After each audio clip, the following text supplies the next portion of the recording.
আজকে আমার বান্ধবীর বার্থডে ছিল, তাই ওকে সারপ্রাইজ দেওয়ার জন্য আমি বাজার থেকে 3টা গোলাপ ফুল কিনে ওর বাসায় চলে গেলাম। ওকে না বলে গিয়েছিলাম, কারণ ও জানেই না যে আমি যাব। তো এখনও গোসল দেয় নাই। ও ঘুম থেকে উঠে গোসল দিয়ে রেডি হলো। তারপরে ও আমার ফুলটা দেখে অনেক বেশি সারপ্রাইজ হয়ে গিয়েছিল। তো আমি ফুলটা নিয়ে একটু ভিডিও করছিলাম। তো আমার বান্ধবী কিন্তু আজকে 2টা জামা চেঞ্জ করছে। এখন একটা দেখছেন, একটু পরে দেখবেন আরেকটা।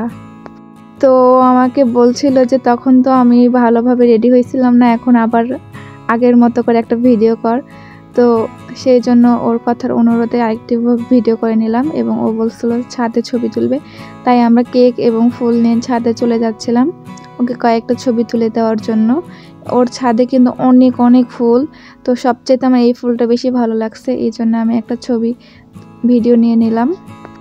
তো ওদের ওই ছাদের উপরে আরও একটি ছাদ রয়েছে ছোট, তো সেখানে উঠে গিয়ে ওকে কয়েকটা ছবি তুলে দিলাম এবং আমি একটু ভিডিও নিয়ে নিলাম চারপাশে। এত বেশি ভালো লাগছিল, আর এখান থেকে কিন্তু রাজবাড়িও দেখা যায়। সাথে ও আমাকে ওর গাছ থেকে ফুল তুলে অ্যাডভান্স শুভেচ্ছা জানালো, কারণ সামনেও আমারও বার্থডে, এই কারণে ফুলটা অনেক বেশি সুন্দর, তাই না?